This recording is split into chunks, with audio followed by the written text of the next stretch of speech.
नमस्कार, हमारे खास कार्यक्रम चर्चा में आपका स्वागत है। मैं हूं आदित्य श्रीवास्तव। चर्चा में आज मध्य प्रदेश है। आज नहीं बल्कि कल से मध्य प्रदेश है, क्योंकि मध्य प्रदेश ने 10 करोड़ टीकों का आंकड़ा जो है, कोविड के टीकों का आंकड़ा, उसको पार कर लिया है। बहुत शून्य से शुरुआत की और अब 10 करोड़ का फिगर पार कर लिया। और देश भर में अब तक की अगर बात की जाए तो 3 राज्य ऐसे हैं जहां पर 10 करोड़ से ज्यादा डोजेस लगे हैं। लेकिन मध्य प्रदेश कीर्तिमान क्यों रच रहा है? मध्य प्रदेश ने अब तक, अगर पहले डोज की बात की जाए तो 94% से ज्यादा मध्य प्रदेश ने अपने पात्र लोगों को पहला डोज लगवा दिया है। दूसरे डोज की बात करें तो 87% से ज्यादा लोगों को दूसरा डोज लग चुका है। और लगभग लगभग अगर कहें तो हम अब लगभग पूरी जो पात्र आबादी है मध्य प्रदेश की, उसको पूर्ण वैक्सीनेट करने की तरफ आगे बढ़ रहे हैं। और यही वो कारण है कि जब ओमिक्रॉन की बात हो रही है, एक नए वेरिएंट की बात देश भर में हो रही है, तो जिन राज्यों में ओमिक्रॉन पहुंचा है उनमें मध्य प्रदेश अब तक नहीं है। ये भी एक कारण है। और ओमिक्रॉन का असर बहुत ज्यादा अगर देश भर में नहीं दिख रहा है तो उसका एक बहुत बड़ा कारण यह भी हो सकता है कि पूरे देश में युद्ध स्तर पर जिस तरीके से टीकाकरण हुआ है, यह एक बहुत बड़ा फैक्टर उसमें निकलकर सामने आ सकता है। देश भर की बात करें तो 140 करोड़ से ज्यादा कुल टीकाकरण जो है वो अब तक देश भर में हो चुका है। मध्य प्रदेश ने 10 करोड़ 5 लाख से ज्यादा का फिगर अभी तक की अगर बात करें तो उसको पार कर लिया है। कैसे इस फिगर तक मध्य प्रदेश पहुंचा है, कैसे पूरा तंत्र काम कर रहा था? समय समय पर महाअभियान आयोजित किए जा रहे थे। सप्ताह भर में, सप्ताह में कई बार, सप्ताह में एक बार महाअभियान आयोजित किया जा रहा था। इस पर बातचीत करेंगे। हमारे साथ बहुत ही खास मेहमान हैं और इस पूरे टीकाकरण महाअभियान के एक बहुत जिम्मेदार अधिकारी डॉक्टर संतोष शुक्ला जी हमारे साथ मौजूद है। डॉक्टर संतोष शुक्ला जी, आपका बहुत बहुत स्वागत करते हैं हमारे इस कार्यक्रम में। डॉक्टर संतोष शुक्ला मध्य प्रदेश के राज्य टीकाकरण अधिकारी हैं और डे 1 से हम देख रहे हैं डॉक्टर संतोष शुक्ला के मार्गदर्शन नेतृत्व में ही और पूरा टीकाकरण की प्रक्रिया जो है वो मध्य प्रदेश में चल रही है। डॉक्टर संतोष शुक्ला जी, सबसे पहले तो आपको बधाई। 10 करोड़ का फिगर आपने पार कर लिया है। मुझे याद है वो दिन जब पहली वैक्सीन भोपाल के एयरपोर्ट पर उतरी थी और उस वक्त आप रिसीव करने के लिए मौजूद थे, हम भी आपके साथ मौजूद थे। और जो उत्साह हम लोगों के बीच में था कि वैक्सीन जब भोपाल पहुंची थी, मध्य प्रदेश पहुंची थी, और जिस तरीके से आपने पूरे मध्य प्रदेश के कोने कोने में वैक्सीन को पहुंचाने को लेकर काम किया, और आज वही वैक्सीन के डोजेस जो हैं 10 करोड़ का फिगर पार कर चुके हैं। सर, कैसे देखते हैं इस उपलब्धि को? अद्भुत, अकल्पनीय, अविश्वसनीय, अविस्मरणीय और असाधारण। और इस सब के लिए पूरा मैं श्रेय देना चाहूँगा हमारी मध्य प्रदेश की जनता को, जिन्होंने इस टीकाकरण कार्यक्रम को प्रारंभिक दिनों से, हम बात करें जैसा कि आप बता रहे हैं, एयरपोर्ट पे आप भी उस दिन थे, और जब हम लोग ने वैक्सीन को एक अतिथि देवो भव के रूप में रिसीव किया था, जब 100 कैमरे चमचमाहट के बीच में वैक्सीन का स्वागत हो रहा था, वो मेरा दिन, मैं 36 साल टीकाकरण कार्यक्रम में देख रहा हूँ। 13वीं वैक्सीन को लॉन्च कराया था प्रदेश में। ऐसा सीन कभी नहीं देखा कि एक नॉन लिविंग ऑब्जेक्ट को जीवित लोगों से भी बड़ा सेलिब्रिटी देखा था हमने उस दिन। और उसी दिन हमें भरोसा हो गया था कि ये एक रिकॉर्ड कायम करने जा रही है ये वैक्सीन। और आप सबको मालूम है कि इस महायुद्ध में, महायुद्ध के अंदर हमने एक शस्त्र जो पाया था वैक्सीन के रूप में, कोविड-19 वैक्सीन, वो इतनी कारगर होगी तब भी हमें नहीं मालूम था।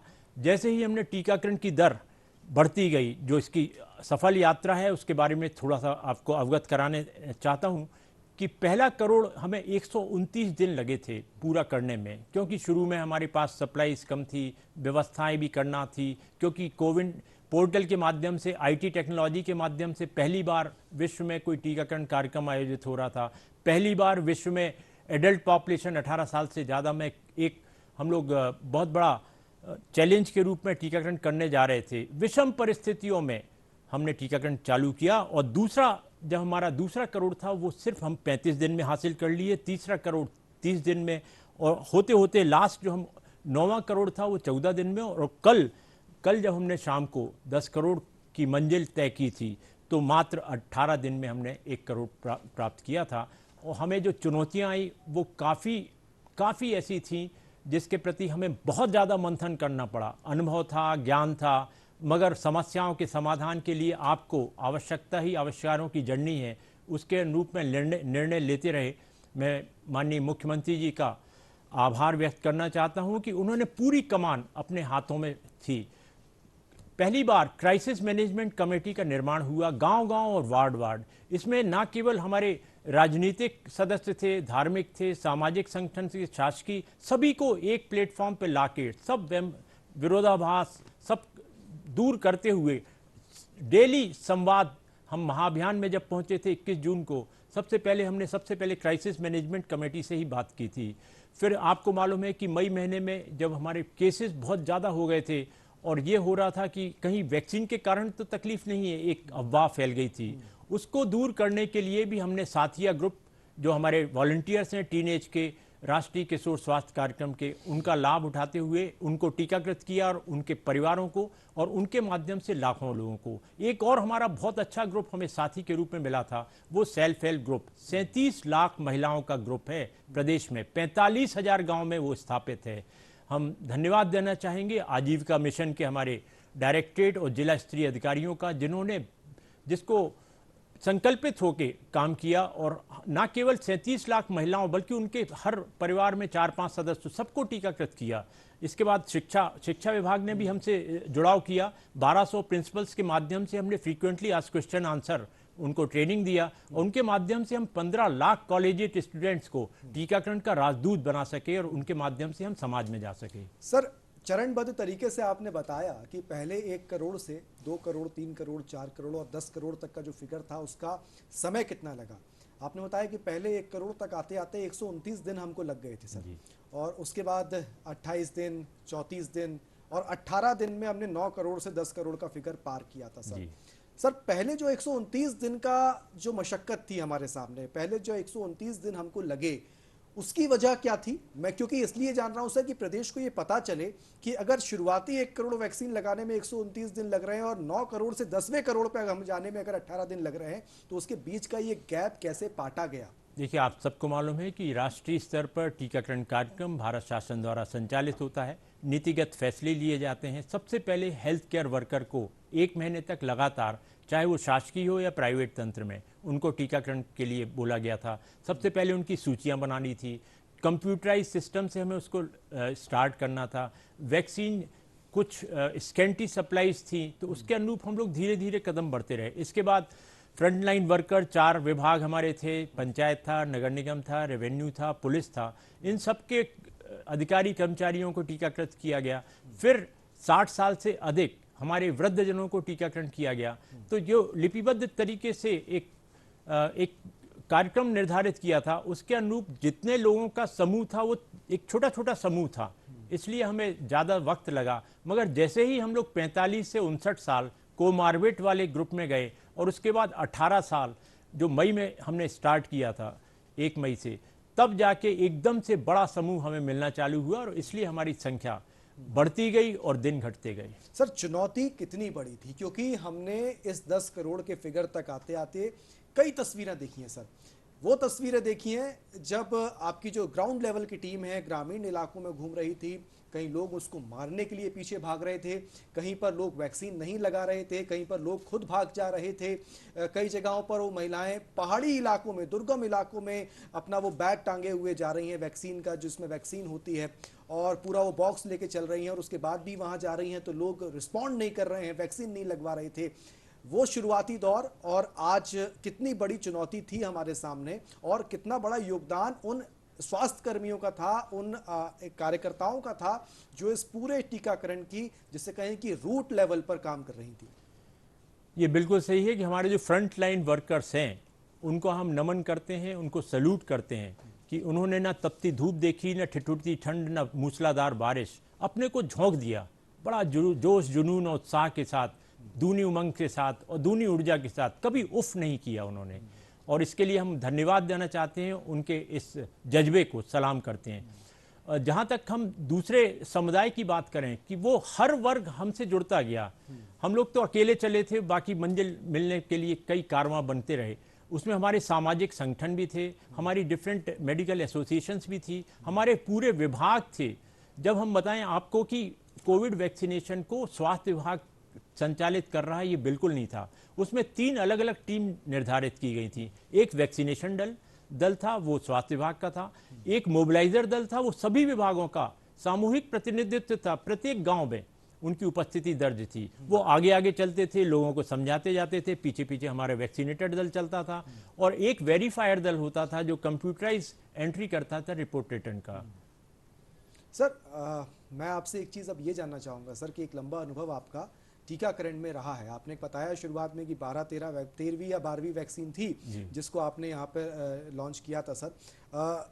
शुरुआती दौर में कई सारे आपके अनुभव के आधार पर कई सारे ट्रिक्स आपने अपनाए सर। शुरुआती दौर पर हम उस पर बात ऑन स्क्रीन नहीं करना चाह रहे थे क्योंकि आप लोग एक मिशन मोड पर लगे हुए थे, लेकिन अब हम लगभग कहें तो 94% से ज़्यादा पहला डोज लगा चुके हैं और 87% से ज़्यादा दूसरा डोज लगा चुके हैं। तो मैं चाहूँगा सर कि वो जो क्या तरीके थे, क्या वो ट्रिक्स थी, क्या वो उपाय थे जिनसे आप उन इलाकों में पहुँचे जिन इलाकों में लोग वैक्सीन नहीं लगवाने को लेकर टीम को तक गांव में नहीं घुसने दे रहे थे, कैसे उन तक आप पहुंचते थे, कैसे वो स्ट्रेटेजी बनाते थे?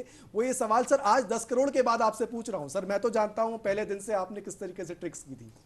देखिए, हम लोग के पास बहुत लंबा अनुभव है टीकाकरण कार्यक्रम का, चाहे वो पल्स पोलियो कार्यक्रम को हमने जन जन तक पहुंचाया था, मिशन इंद्रधनुष में हम लोग को नेशनल लेवल पे चैंपियन डिक्लेयर किया था, हाईएस्ट इम्यूनाइजेशन कवरेज कंट्री के अंदर हमने करके दिखाया था, एमआर एसोसिएशन में सबसे कम दिनों में और सबसे ज़्यादा टीके सबसे कम समय में लगा के दिखाया था। तो इसका जो एक लंबा अनुभव था और हमारे पास एक टीम थी, सशक्त टीम थी, जो एक शब्द हमारा स्टेट से मौखिक भी जाता था तो उनके लिए लिखित आदेश होता था। हमारे व्हाट्सएप ग्रुप थे डिफरेंट, और जितने भी भय भ्रांति और भ्रामक जानकारियां या अफवाह चल रही थी उसको काउंटर एक्ट करने के लिए हमने अपने जितने भी एनजीओस थे उन सबसे पार्टनरशिप की। खासतौर से हम यूनिसेफ का जिक्र करना चाहेंगे कि हम लोगों ने हर समुदाय में जाके वर्कशॉप की, वीडियो कॉन्फ्रेंसेस के माध्यम से न केवल IMA, IAP, FOGSI, Rotary, Lion, सभी क्लब्स और जितने भी हमारे संघ हैं, चाहे वो दुग्ध संघ हो चाहे किसान मित्र हों, सभी को जागरूक किया। और उसका ही प्रतिफल है कि हमारे जो रुकावटें हो रही थी, हमारे जो हर्डल्स थे, उनको हम जीत पाए। सर पॉलिटिकल नेतृत्व की अगर बात करें, शुरुआती दौर में जब वैक्सीनेशन कम हो रहा था, फिर उसके बाद मुख्यमंत्री ने खुद मोर्चा संभाला। वो उन ज़िलों में ख़ास तौर से जा रहे थे जहां पर वैक्सीनेशन की प्रक्रिया कम हुई। हर प्रोग्राम में जहां वो जिस प्रोग्राम में जब से वैक्सीनेशन शुरू हुआ है, जनवरी 2021, 16 जनवरी तारीख थी, वो जनवरी 2021 से वो वैक्सीनेशन की प्रक्रिया शुरू हुई और आज हम लगभग इस साल के अंत पे आ चुके हैं सर। वो नेतृत्व का बार बार लोगों तक पहुंचना, बार बार संदेश देना, बार बार उसकी महत्ता बताना कितना इम्पोर्टेंट रहा? देखिए, जन भागीदारी हमारे जनप्रतिनिधियों के माध्यम से ही संभव है और हम धन्यवाद देना चाहेंगे कि हमारे दोनों स्वास्थ्य मंत्रियों ने एकजुट होकर एक 5 मंत्रियों का एक समूह का गठन किया और उस गठन से हमें ये फायदा मिला इस प्रोग्राम को, मध्य प्रदेश को, कि 18 ऐसा संवर्ग था जो आईटी सेक्टर से नहीं जुड़ा था और ना उनके पास कोई मोबाइल थे, मगर वो सबसे ज़्यादा इन्फेक्शन के कैरियर हो सकते थे, वो सबसे ज़्यादा हमारे परिवारों को पीड़ित भी कर सकते थे, हाई स्प्रेडर ग्रुप। उनके लिए हमने ये व्यवस्था कायम की कि हम वर्क प्लेस पे उनको टीकाकरण, मतलब जितनी भी सोसाइटी थी वहाँ पे हम टीकाकरण केंद्र खोलते थे और उन लोगों को, चाहे हमारे घर में काम करने वाले जो व्यक्ति हैं या महिलाएं हैं वो आती थी या दूसरे कोई भी हमारे गैस वाला है, केमिस्ट है आदि, सभी को हम लोगों ने ये प्रक्रिया से जोड़ा। दूसरा, हमने उनको देखा कि वृद्धजन और ख़ासतौर से हमारे दिव्यांग बंधुओं के लिए, उनके लिए कोई सहारा नहीं था, तो हमने एक ड्राइव इन कार टीकाकरण केंद्र सबसे पहले भोपाल में खोला, होटल अशोका में, और उसके बाद पूरे हमारे जितने भी ट्रेवलिंग हमारे टूरिस्ट प्लेसेस हैं वहाँ पे जोड़ा। सभी सिटीज़ में इसको, एकदम से बड़े बड़े सिटीज़ में इसको लागू किया और इस व्यवस्था के कारण हम 5 लाख लोगों को टीकाकृत कर सके। फिर हमने मोबाइल टीम का गठन किया, एम्बुलेंसेस का गठन किया, हम पहुँचेंगे उन तक जो ना पहुँचे हम तक। उनके माध्यम से हम अभी तक 5 लाख लोगों को, चाहे वो ईंट भट्टे हों, क्रशर हों, कंस्ट्रक्शन साइट हों या हमारे अन्य वो पहुँचविहीन क्षेत्र, वहाँ जा के टीका लगाया। इसके बाद अभी आपने जब फोटोज़ देखी होंगी कि जब हमारे मजदूर वर्ग कटाई के लिए चले गए थे तो खेतों में भी जाके, नदी के किनारे लाइफ जैकेट के साथ पानी में हम गए हैं, हेलिक्स के ऊपर पहाड़ियों के ऊपर जाके जहाँ बस रहे लोग, उनके बीच भी जाके हम हर स्थल पे पहुंचे, हर घर पे हमने दस्तक दी है। सर, दस्तक दी है, और दस्तक से याद आता है आपका दस्तक अभियान, दस्तक से याद आता है आपका मिशन इंद्रधनुष अभियान, हम ना पहुंचे उन तक जो ना पहुंचे, हम पहुंचेंगे उन तक जो ना पहुंचे हम तक, ये नारा याद आता है मिशन इंद्रधनुष से। हम तो तब से ही मध्य प्रदेश में और उससे पहले से ही टीकाकरण को कवर कर रहे हैं सर। ये जो पुराना हमारा सेटअप था मिशन इंद्रधनुष की अगर बात करें, और जीवन रक्षक टीके लगाने को लेकर जो पिछले 5, 6, 7 सालों में काम देश भर में चल रहा था, मध्य प्रदेश में चल रहा था, क्या हम ये मान सकते हैं, कह सकते हैं कि वो जो पूरा तंत्र जो हमने पिछले 5, 6, 7 सालों में विकसित किया था वो, और जो अनुभव मिशन इंद्रधनुष और तमाम ऐसे टीकाकरण की प्रक्रियाओं में हमने पाया था, वो इस महामारी के दौरान जो अचानक हमारे ऊपर आई, इसके टीकाकरण में भी हमें काम आया? बिल्कुल आपका सही कहना है। जो बीजारोपण हम लोगों ने मिशन इंद्रधनुष में अपनी प्रक्रियाओं को सुधारने के लिए, अपनी व्यवस्थाओं को सुदृढ़ करने के लिए, अपनी योजनाओं को फलीभूत करने के लिए तैयार किया था, उसके फल हमें मिले हैं कोविड वैक्सीनेशन में। आपको बताएं कि अभी नेशनल हेल्थ सर्वे रिपोर्ट आया है, फैमिली सर्वे रिपोर्ट, उसमें भी मध्य प्रदेश अग्रणी राज्यों में है जहाँ सबसे ज़्यादा टीकाकरण 24 पॉइंट उपलब्धियों में ज़्यादा हुआ है। तो ये जरूर है कि हम लोग ने जो व्यवस्थाएं अपनी चाक चौबंद की थी, उसका रिजल्ट हमें कोविड-19 में निश्चित रूप से मिला है। सर, अब अगला लक्ष्य क्या है? क्योंकि अब हम बहुत मुहाने पर हैं, और लगभग जिस तरीके से फिगर 94% से ज़्यादा हम पहला डोज लगा चुके हैं, 87% से ज़्यादा हम दूसरा डोज लगा चुके हैं। कब तक हम ये माने कि मध्य प्रदेश के पूरी पात्र आबादी जो है वो पूर्ण रूप से वैक्सीनेट हो पाएगी, जिस तरीके से हम आगे बढ़ रहे हैं? देखिए, जब 16 जनवरी 2021 को हम लोगों ने टीकाकरण कोविड वैक्सीनेशन प्रारंभ किया था, तभी टीम को ये संदेश था कि ये 100 मीटर का रेस नहीं है, एक मैराथन रेस हैगा, लंबी लड़ाई है, आपको थकना नहीं है, रुकना नहीं है, दौड़ते रहना है। और सभी लोगों ने ये मानते हुए कि हमें लंबी लड़ाई लड़ना है, लंबी दौड़ दौड़ना हैगा, और पीछे मुड़ के नहीं देखना है। हमने एक उदाहरण देखा है, हमारे ही ओलंपिक में भारत के 2 योद्धा थे जो दौड़ रहे थे और पीछे मुड़ के देखा और हार गए। तो हमने ये बोला था कि हमें पीछे मुड़ के नहीं देखना है, आगे ही दौड़ते रहना है। कल 10 करोड़ जब कंप्लीट हुआ तो हमने ये भी बोला है संदेश, हमारे अधिकारी गण ने वीडियो कॉन्फ्रेंसेस किया है, उनको संदेश दिया है कि हमें दौड़ते ही रहना हैगा जब तक हमारा आखिरी नागरिक पूर्ण टीकाकृत, पूर्ण यानी दोनों टीके नहीं लग जाएं। सर, एक चीज़ और कि केंद्र की तरफ से वैक्सीन की अवेलेबिलिटी की अगर बात करें, क्योंकि शुरुआती दौर में कई सवाल उठे, राजनीतिक तौर पर भी कई सवाल उठ रहे थे कि वैक्सीन उपलब्ध नहीं हो पा रही है या वैक्सीन की कमी राज्य को हो रही है। लगातार समय समय पर आपकी तरफ से स्टेटमेंट्स भी जारी हो रहे थे। वो यहाँ तक आते आते किस तरीके की हमें अवेलेबिलिटी देखने को मिली पूरे मध्य प्रदेश के लिहाज से समझे तो? देखिए, सबसे पहले तो हम धन्यवाद इस अवसर पर देना चाहेंगे उन वैज्ञानिकों को जिन्होंने 1 साल के भीतर हमें एक इतना बढ़िया वैक्सीन उपलब्ध कराया जो हम लड़ाई लड़ने में आज सक्षम हो सके हैं इस महामारी से। दूसरा, राजनीतिक प्रतिबद्धता को हम सलाम करना चाहते हैं, दृढ़ इच्छा शक्ति। देखिए, डिटर्मिनेशन, 4 Ds हमारे सफलता के सूचक होते हैं, determination, dedication, devotion and discipline. In 4 D को हमने अमली जामा दिला के हमारी टीम को तैयार किया था। हमें सतत सप्लाई भारत शासन से जितनी भी ज़्यादा से ज़्यादा मिल सकती थी हमें उपलब्ध कराई गई, और उसका ही हमने रिजल्ट दिया कि जितनी जल्दी और जितनी ज़्यादा लोगों के बीच में हम लोगों को न केवल पहला टीका बल्कि दूसरा टीका भी देकर उनको पूर्ण सुरक्षा कवच प्रदान कर सकें, ये हमारा उद्देश्य था, लक्ष्य था, और उसके लिए हम अग्रसर हैं। सर, एक बड़ी कॉमन सवाल इन दिनों में चल रहा है, क्योंकि कई देशों में हम देख रहे हैं कि बूस्टर डोज पे काम शुरू हो चुका है, बूस्टर डोज लगना शुरू हो चुका है। हालांकि अभी भारत में ये प्रक्रिया शुरू नहीं हुई है, और होगी या नहीं होगी अभी इस पर भी कोई निश्चय नहीं है, तय नहीं है। दोनों डोज जिसको लग चुके हैं या एक डोज भी अभी तक किसी को अगर लगा है, अगर ये ओमिक्रॉन का वेरिएंट हमारे सामने अगर खड़ा हुआ है और ऐसे में इसको बचना है, तो लोगों को क्या हम ये माने कि जो अगर दोनों डोज से लोग अगर सुरक्षित हो चुके हैं तो वो पूरी तरीके से सुरक्षित हैं, ये कह सकते हैं हम? देखिए, WHO की गाइडलाइन को फॉलो करती है हर राष्ट्र, 192 राष्ट्र फॉलो करते हैं। बूस्टर डोज हम उन क्षेत्रों में लगाते हैं, 3 बातों पर डिपेंड करता है। पहला है sero surveillance. Sero surveillance study में अभी आपने अखबारों में भी पढ़ा था, मीडिया में भी आया था कि मध्य प्रदेश का एंटीबॉडीज दर सबसे ज़्यादा राष्ट्र पूरे इंडिया में आया है, और हमारे देश में भी सीरो सर्विलेंस में लगभग 80% एंटीबॉडीज़ हैं। दूसरा होता है सर्विलेंस, क्या बीमारी ने महामारी का रूप ले लिया है अभी वर्तमान समय में? तो अभी तुरंत में तो नहीं लिया है, संभावनाएं व्यक्त की जा रही हैं। और तीसरा, हमारे एरिया में कवरेज कैसा है? आपको फिर बता दें, टीकाकरण कार्यक्रम में बिल्कुल स्पष्ट निर्देश हैं कि अगर हमने अपने एरिया में, हमारे जैसे प्रदेश की बात करें, 80% हमने दोनों टीके लगा दिए तो हमने महामारी को कंट्रोल कर लिया। यदि हम 95% दोनों डोज लगा के अपने नागरिकों को सुरक्षित कर लेते हैं तो बीमारी का निर्मूलन कर दिया। तो हमारा अभी आपको बताएं कि आज हमारा प्रथम डोज 95% कवरेज है प्रदेश का।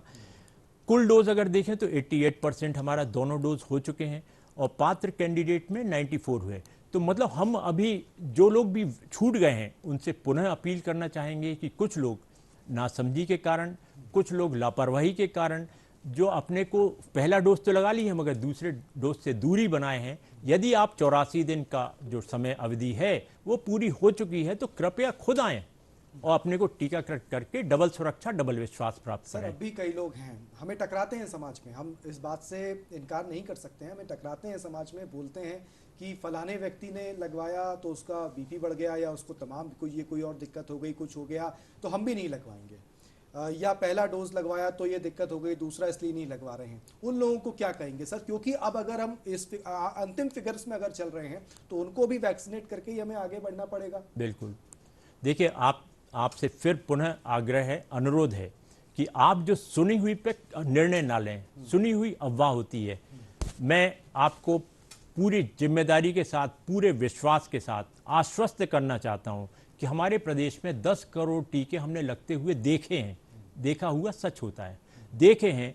प्रथम 30 मिनट में जो भी प्रभाव डालना है शरीर पे, वो ये कहते हुए बहुत खुशी हो रही है कि हमारे 10 करोड़ 5 लाख टीके में एक भी जगह अनहोनी घटना नहीं घटी। दूसरा, अगर आप ब्लड प्रेशर की बात कर रहे हैं, डायबिटीज़ की, तो उनको तो ज़्यादा आवश्यकता है टीकों से, क्योंकि उनकी इम्यूनिटी, प्रतिरोध शक्ति बहुत क्षीण है, बहुत कमज़ोर है। उन्हें डबल सुरक्षा चाहिए और जल्दी चाहिए। तो आप अफवाहों से बिल्कुल दूरी बनाएं, वास्तविकता से जुड़ें और दोनों टीके जरूर लगवाएं। सर, एक चीज़ और कि वैक्सीन की शुरुआती दौर में एफिकेसी की बात आ रही थी, कितनी एफिकेसी है वैक्सीन की और कब तक ये रिलायबल हो सकती है, कब तक ये कितने असर करेगी। लेकिन अभी के वक्त में जिस तरीके से आप बता रहे हैं कि पूरे देश में मध्य प्रदेश सबसे ज़्यादा एंटीबॉडीज़ जिनमें पाई गई है, वो मध्य प्रदेश राज्य सामने निकल कर आ रहा है। सर, शुरुआती दौर में जिसने वैक्सीन लगवाई है, यानी कि शुरुआत में जनवरी फरवरी के दौरान जिन्होंने वैक्सीन लगवाई है, तो क्या ये हम माने कि वो आज भी पूर्ण रूप से सुरक्षित, क्योंकि उनके अंदर एक भ्रम है, एक भय है कि क्या वो वैक्सीन सुरक्षित है या नहीं है? नहीं, हम लोग बिल्कुल सुरक्षा कवच है, हमारा मजबूत सुरक्षा कवच है। आपको एक चीज़ और बता दें कि जब हमारा 80% समाज टीकाकृत हो जाता है तो हर्ड इम्यूनिटी के अंतर्गत हमारा प्रवेश हो जाता हैगा। तो हम हर्ड इम्यूनिटी से भी हैं प्रोटेक्टेड, बीमारी से भी प्रोटेक्टेड हैं। हाँ, ये ज़रूर है कि हम टीके के भरोसे अकेले ना रहें। ज़िंदगी अब जीने के लिए हमें उस वायरस के साथ जीना सीखना पड़ेगा। ये वायरस एक दिन में नहीं छोड़ के जाते हैं। ये 100% टीकाकरण करा लें तो भी हमसे जुदा नहीं होगा। ये इसको आपको अब अपने साथ में रहते हुए हम कैसे अपने प्रोटोकॉल्स को मेंटेन करें, वो हैगा आपको SMS, सैनिटाइजेशन, मास्क और सोशल डिस्टेंसिंग। जो कोविड एप्रोप्रिएट बिहेवियर है उनसे तो हमें जारी रखना पड़ेगा जंग इस वायरस के खिलाफ। टीकाकरण एक हमारे लिए बहुत मजबूत का कवच हो गया है, मगर इसके साथ साथ हमें कोविड के जो हमारे व्यवहारिक ज्ञान है उसका पालन करना पड़ेगा। उसका पालन हमें करना पड़ेगा जी सर। बहुत बहुत धन्यवाद करेंगे आपका हमारे साथ जुड़ने के लिए, और बधाई आपको एक बार और देंगे सर, और शुभकामनाएं इस बात के लिए देंगे कि अब जो अगला पड़ाव है वो बहुत कठिन भी है और उन लोगों तक पहुंचना है जो लोग अब तक पकड़ में नहीं आ पाए हैं। और आपने तो कहा भी है कि जो ना पहुंचे हम तक, हम पहुंचेंगे उन तक। तो उन तक आप पहुँचें, आप ईश्वर आपको इस बात के लिए शक्ति प्रदान करे, आपकी पूरी टीम को शक्ति दे और आपकी पूरी टीम तत्परता के साथ उन तक पहुँच के पूरे मध्य प्रदेश को देश भर में एक नए कीर्तिमान की तरफ लेकर जाए, जब मध्य प्रदेश कहे कि हाँ, हम वो राज्य हैं जहाँ पर संपूर्ण टीकाकरण हो चुका है और हमने इस पूरे वैक्सीनेशन को पूरे तत्परता के साथ उसको अपना लिया है। सर बहुत बहुत शुक्रिया करेंगे हमारे साथ जुड़ने के लिए। धन्यवाद। चर्चा में फिलहाल इतना ही, दीजिए इजाजत, नमस्कार।